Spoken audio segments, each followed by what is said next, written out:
Greetings, everybody, and welcome to yet another Star Wars DVD close up review, whatever it is you want to call it, here on the Media Files. So, last time I talked about Rogue One, and it is time to continue on with the sequel trilogy. That's right, we're going to talk about The Last Jedi, everybody's favorite Star Wars film in the sequel trilogy on the Media Files. Welcome back. So, The Last Jedi. So when people first heard that Rian Johnson was going to be directing this, they're like, dude, sweet. He's actually a pretty good director. I mean, he did Looper.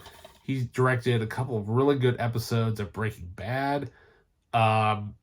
He also did a couple other movies like Brick, which really got him noticed. And it is very different than what we were expecting. Yeah.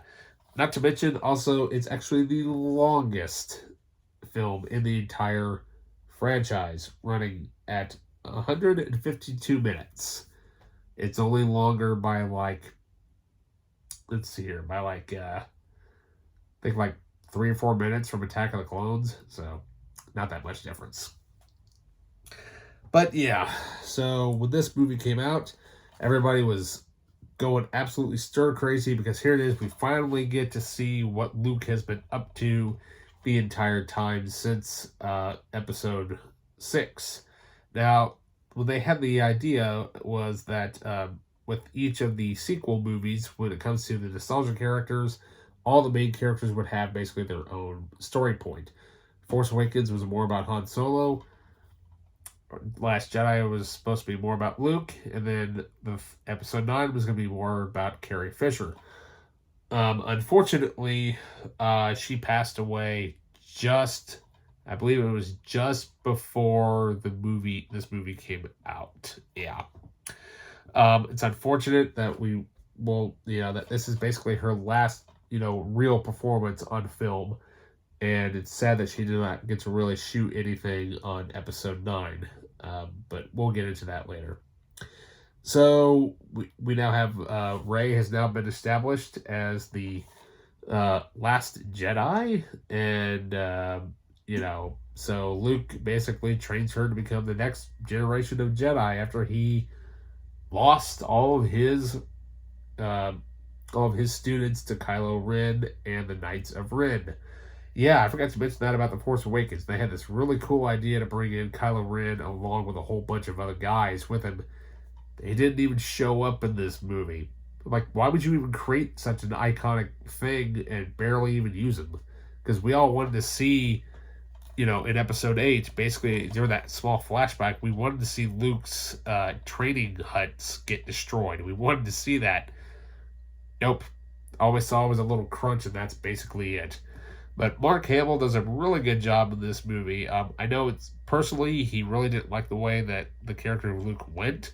But he's like, well, I'll just kind of do what you need me to do for it. But overall, hey, it's really not a bad movie. But if you really kind of look at all three of them, in my opinion, I think this was the best as far as, style goes. I'm sure it gets weak once they kind of hit the casino sequence and all that, but if you were actually to kind of mishmash a few things from Force Awakens and Last Jedi, that would have been awesome.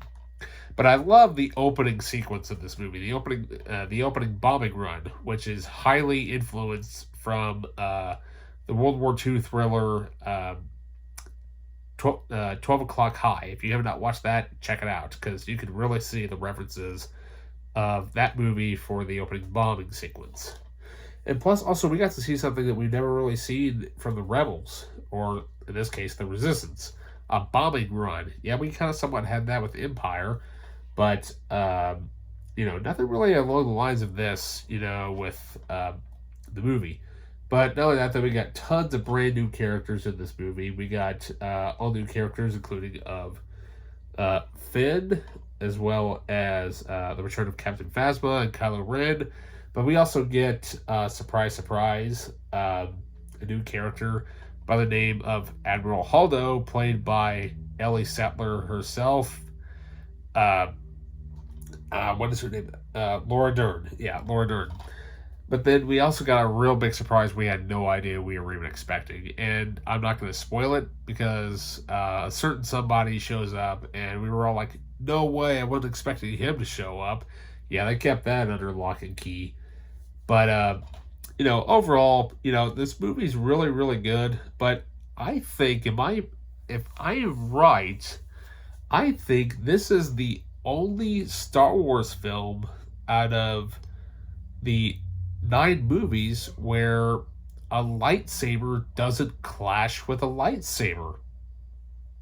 I think I'm right on that because everybody's waiting for that certain scene to happen, and oh yeah, and we got a really cool battle sequence. It looks like we were going to be on Hoth. No, the entire ground is salt, which is actually really really cool. The guy that's looking at the soldier dude that goes salt, that's actually Gareth Edwards from Rogue One. That's his little cameo in this movie.